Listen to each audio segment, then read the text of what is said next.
Assalamu alaikum. Жалпы эле YouTube көрсөлөр, амансыздарбы туугандар. Бүгүн число 22 август 2024 жыл. Түштөн кийинки курс. Бүгүн кандай болуп калды достор? Чогуу көрөбүз. Бирден лайкты басып коюңуздар. Нукаттагы курс.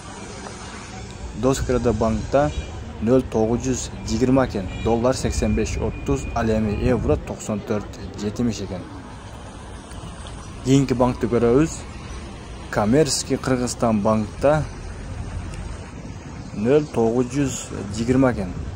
Доллар 85.50, ал эми евро 94.20 экен. Банктардын бардыгында эле ушундай бирдей экен. Ал эми админкаларда кандай? Админка менен банктын айырмасы барбы жокпу? Чогуу көрөбүз достор. Админкаларда дагы 0,920 экен достор. Жакшы эле көрүнүп жатабы? Көрүнгөн болсо класс комментарий жазып коюңуздар. Баарыңыздар сак саламатта калыңыздар. Буюрса ушундай жаңылыктар чыгарып турабыз.